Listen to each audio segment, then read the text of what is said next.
Pembaik binanawan दिनै 4 number एपिसोडखौ लानानै नोंसोरनि सेराव फैदों आङो 3 नम्बर एपिसोडआव आं फरायखांबाय नोंसोरखौ प्रेजेन्ट कन्टिनिउअस टेन्स आरो प्रेजेन्ट पारफेक्ट टेन्सनि सायाव दिनै जों फोरोंगोन प्रेजेन्ट पारफेक्ट कन्टिनिउअस टेन्सनि सायाव प्रेजेन्ट पारफेक्ट कन्टिनिउअस टेन्सआव जिहेतु मोननै दं बेयाव प्रेजेन्ट पारफेक्ट आरो कन्टिनिउअस टेन्सनि बाथ्रा फैगोन अब्ला नोंसोरो मिथिगोन पारफेक्ट टेन्स माने जाखांनाय दासो जालांनाय आरो कन्टिनिउअस टेन्स माने सोलिगासिनो थानाय जाखांबाय सोलिगासिनो थाबाय थारमाने बाथ्राया मा जाहैबाय बेयाव सिगांनिफ्रायनो जागायजेननानै दासिम सोलिगासिनो थानाय मोनसे हाबाखौ बा थाइगानि मोनसे बाथ्राखौ मा बुंनाय जायो प्रेजेन्ट पारफेक्ट कन्टिनिउअस टेन्स बुंनाय जायो थ' ओरैबायदि बुंनो हायो जों जाय थाइजानि हाबाया सिगांनिफ्रायनो जाबाय थादों आरो दाबो जागासिनो दं फोरमायो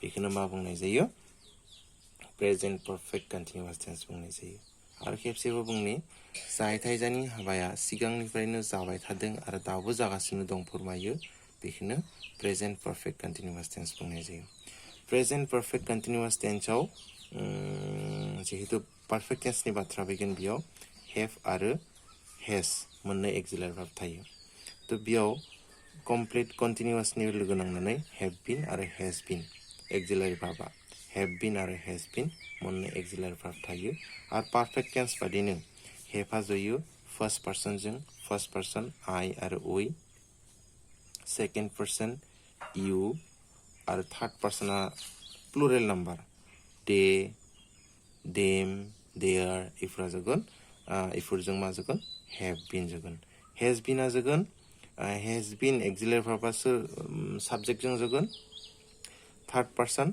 singular number third person singular number माने मा ही सी राम सीता गीता एरैबायदि ना इफोरजों मा जागोन हेज बिन जागोन थ' पारफेक्ट टेन्सजों एखे बेखौ एसे बुजि मोनदों जानांगौ थ' प्रेजेन्ट पारफेक्ट कन्टिनिउअस टेन्सनि सेन्टेन्स फर्मा माबायदि गिबियाव साबजेक्ट थागोन हेभ बिन नङाब्ला हेज बिन हेभ नङाब्ला हेज आरो लोगोसे बेजों बिन आरो मेन भार्बजों मा खालामनांगौ आइएनजि दाजाबनांगौ जिहेतु कन्टिनिउअस टेन्सनि बाथ्रा फैगोन बेखायनो मेन भार्बजों आइएनजि दाजाबथारनांगोन बेयाव थ' जों बेयाव माखासे एग्जाम्पलजों लोगोसे ट्रेन्सलेसन लाखिदों बे ट्रेन्सलेसनखौ जों खालामलांनि ट्रेन्सलेसनखौ खालामलाङोब्ला नोंसोरो आरोबाव बुजि मोनगोन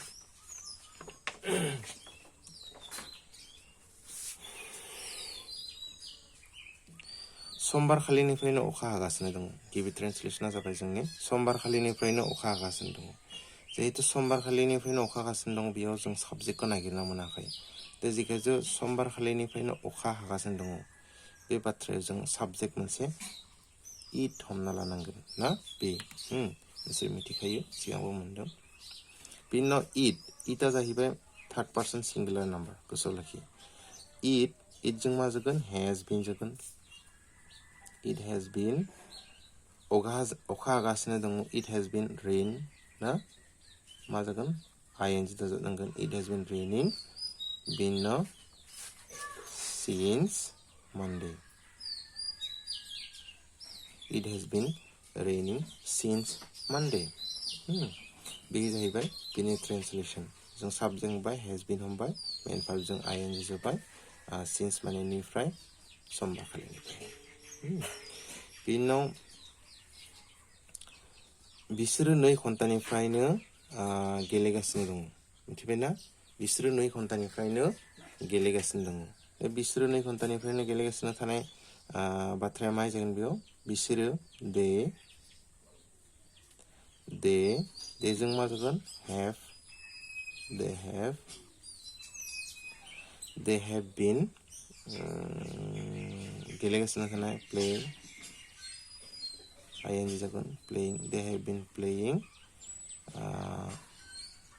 for 2 घन्टा 2 hours they have been playing for 2 hours they have been playing for 2 hours दानिया बेयाव मोनसे बाथ्रा गोसोआव लाखिनो नोंसोरो नोजोर होनो नाङा बेखौ जों साबजेक्ट हमबाय एक्सिलारि भार्ब नंगौना बेनि उनाव प्लेजों ing दा जाबाय मेन भार्बजों ing for निफ्राय to hours दानिया जों बेवहाय निफ्रायखौ जिहेतु निफ्राय निफ्रायनोखौ बेवहाय since लिरबाय आरो बेवहाय मा लिरबाय for लिरबाय ना अलप कन्फ्यूज जादों जानांगौ बेखायनो आं बिखिनिखौ बुंनो नागिरदों जोबोद इम्पोर्टेन्ट बुस्थु बियो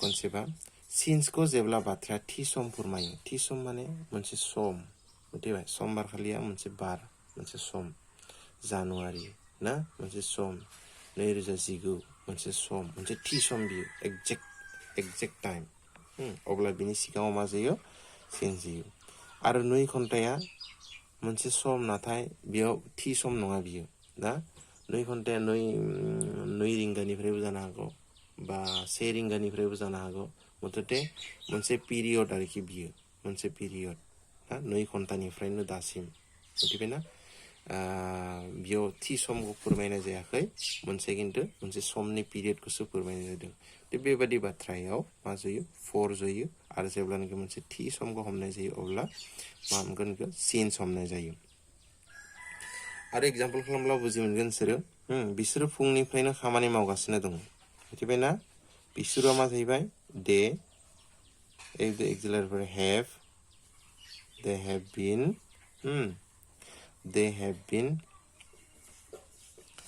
बिनि उनाव they have been खामानि मावगासिनो दंथ' they have been doing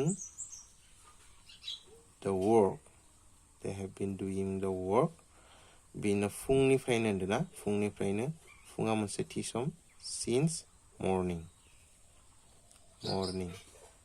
they have been doing the work since morning बेवहाय खामानि आरो मावगासिनो मोननै थानायखाय आङो बेयाव मा लिरबाय मावगासिनो थानाया doing आरो खामानिया जाबाय मोनसे सम खामानि मावगासिनो थानाया doing आरो खामानिया जाबाय work they have been doing the work since morning फुङा मोनसे थि सम जेरैबायदि मानदे फुंखौ जों मिथियो मोनसे सम ना 12 बाजानि सिगांनि सानजौफुनि 12 बाजानि सिगांनि समखौ मा होननाय जायो फुं बुंनाय जायो दा बे थि सम दा बेनिखायनो बेयाव सिन्स होजायो बेयाव आरो मोनसे दङ ना बिसोरो 3 घन्टानिफ्रायनो फरायगासिनो दङ they have been reading 3 घन्टा एबो जाहैबाय जोंनि फरा जाहैगोन ना मोनसे period they have been reading for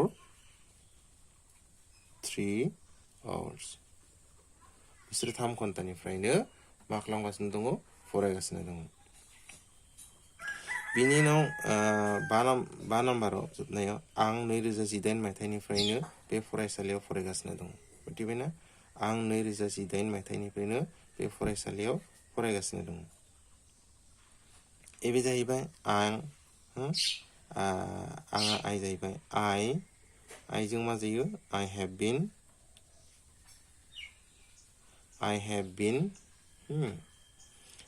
been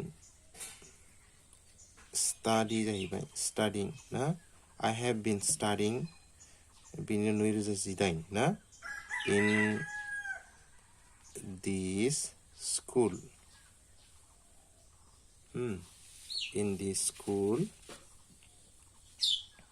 बिनि 2018 सि सम since 2018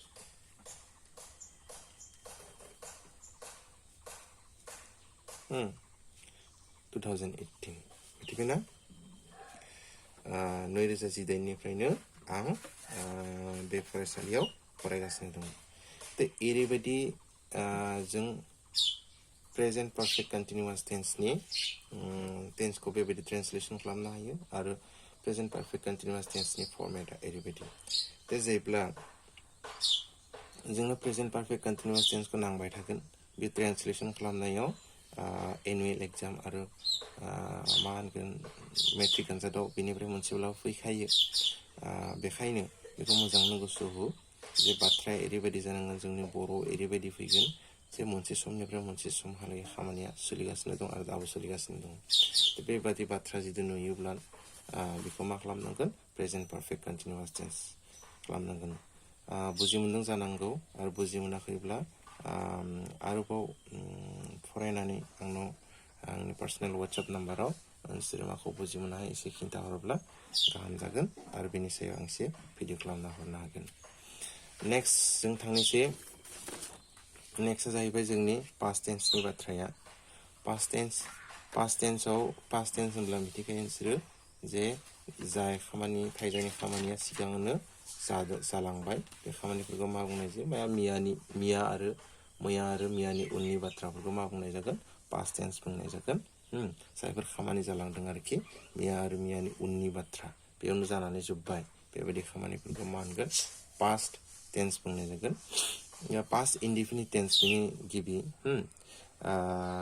पास्ट इनडिफिनिट टेन्सखौ जों नायनो। पास्ट इनडिफिनिट टेन्स माखौ बुंनाय जायो? जाय थाइजानि हाबाया गोदोआव एबा आगोलाव जादोंमोन होननानै फोरमायो बेखौनो पास्ट इनडिफिनिट टेन्स बुंनाय जायो। आरो खेबसे बुंनि आं, जाय थाइजानि हाबाया गोदोआव जादोंमोन एबा आगोलाव जादोंमोन होननानै फोरमायो बेखौनो पास्ट इनडिफिनिट टेन्स बुंनाय जायो। पास्ट इनडिफिनिट टेन्सआव एक्सिलारि भार्ब थाया। इज, एम, आर ओरैबायदि जेबो थाया बेयाव। मिथिबायना? जों एक्सिलारि भार्बनि मोनसे फरायदोंमन। बे एक्सिलारि भार्ब बेयाव थाया गोसोआव लाखि। नाथाय बेयाव मेन भार्बनि फर्मआ माबा थायोनो? पास्टआव थायो। भार्बनि फर्मखौ आं सिगांबो बुंदोंमोन नोंसोरनाव ना? नैया भार्बनि फर्मखौ आरो खेबसेबो आं लाबोना होफैनि जे बेयाव भार्बनि फर्मआ मोनथाम थायो। प्रेजेन्ट, पास्ट आरो पास्ट पार्टिसिपल। प्रेजेन्टआथ' प्रेजेन्टआव थायो, जोंनि प्रेजेन्ट इनडिफिनिटआव थायो नैखौ बुंबाय जों। पास्ट फर्मआ पास्ट इनडिफिनिट टेन्सआव थायो। माने नै पास्ट फर्मआ पास्ट इनडिफिनिट टेन्सनि मेन भार्बआ जाहैयो आरोखि। थ' जेरैबायदि ग'आ मा जागोन? वेन जागोन। डुआ डिड जागोन। राइटआ रड जागोन। मिथिबाय? आरो बेनि बाथ्राखौथ' बुंबाय पारफेक्ट टेन्सआव पास्ट पार्टिसिपल फर्मआ जायो। जिखुनु पारफेक्ट टेन्सआव जों प्रेजेन्ट पारफेक्ट टेन्सखौ फरायबोबाय, बेवहाय जों बे फर्मफोरखौ लिरबोबाय। दानिया जों थाबैनो थांदों पास्ट इनडिफिनिट टेन्सआव। पास्ट इनडिफिनिट टेन्सआव मा बुंबाय? मेन भार्बनि फर्मआ मा जानानै थायो? मा जायो बेयाव? मेन भार्बनि फर्मआ जाहैबाय बेयाव पास्ट टेन्सआव थायो।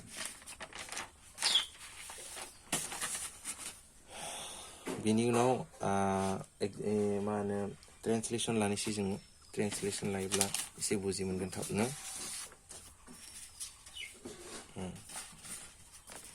ट्रेन्सलेसनजों लोगोसे जों बेवहाय मा खालामनो नागिरदों?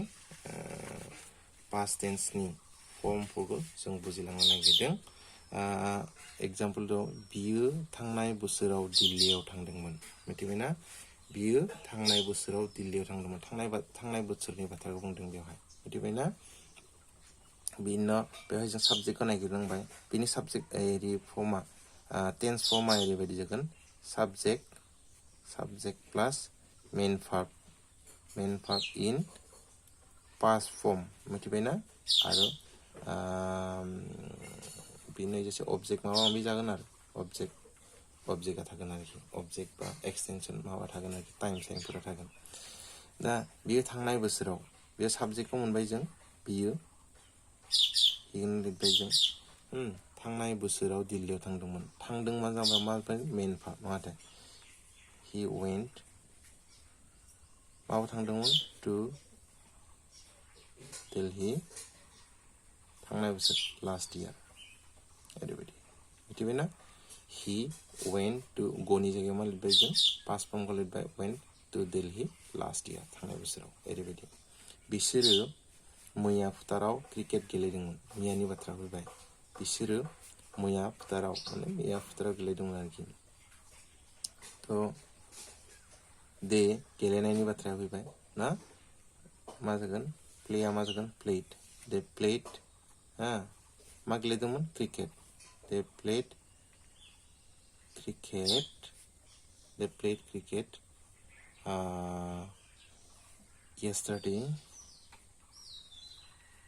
yesterday in the field.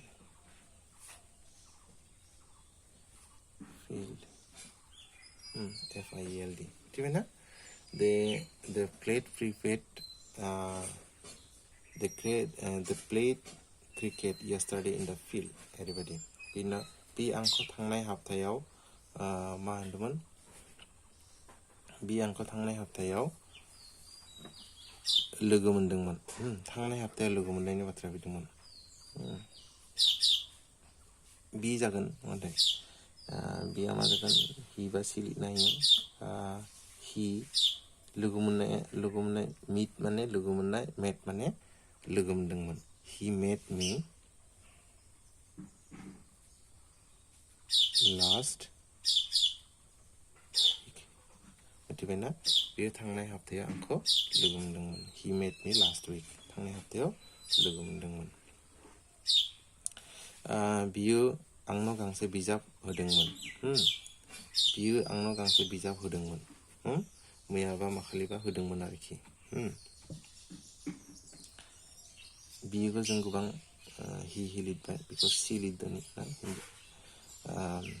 सि होनाय माने मा गिभ आरो पास्ट फर्म मा जागोन गिभ हि गिभ मी ए बुक बियो आंनो गांसे बिजाब होदोंमोन बिनो मा होनदो बियो दोंसे सल' खिन्थादोंमोन बियो दोंसे सल' खिन्थादोंमोन बेखौ लिरदों सि खिन्थानाय टेल माने खिन्थानाय मा जागोन टल्ड हि टल्ड बियो दोंसे सल' खिन्थादोंमोन हि टल्ड a story बियो दोंसे सल' खिन्थादोंमोन हि टल्ड a story मिथिबायना तो जेरैबायदि पास्ट इनडिफिनिट टेन्सआ एखेबारे सिम्पल बेवहाय मा होनो मेन भार्बआ पास्ट फर्मआव थायो पास्ट फर्मआव थायो बेखौ नुब्लानो जों मा होनगोन पास्ट इनडिफिनिट टेन्स बुंनो हागोन आरो प्राय जेबाव लास्ट आरो लास्ट येस्टारडे जेराव थागोन एगो ओरैबायदि बाथ्रा जेराव थायो बेफोर पास्ट इनडिफिनिट टेन्सनि सिङाव गोलैयो गोसोआव लाखि नोंसोरो पास्ट इनडिफिनिट टेन्सखौ जोंनो नेरेसन क्वेश्चन्स खालामनायाव नांगोन टेन्सखौ आइडेन्टिफाइ खालामनांगोन जिहेतु थ' बेखौ गोसोआव लाखिनांगोन बे मा बुंबाय आङो जानांगौ मोजांनो नुदों बेबायदिफोरखौ लिरनायफोरखौ ट्रेन्सलेसनखौ खालामना होबाय आङो दिनै बेखिनियावनो जागोन मोननै टपिक लानानै जों फोरोंबाय नेक्स्ट एपिसोडआव माने 5 नाम्बार एपिसोडआव आरो पास्ट कन्टिनिउआस टेन्सनिफ्राय जागायजेनगोन गोजोन्थों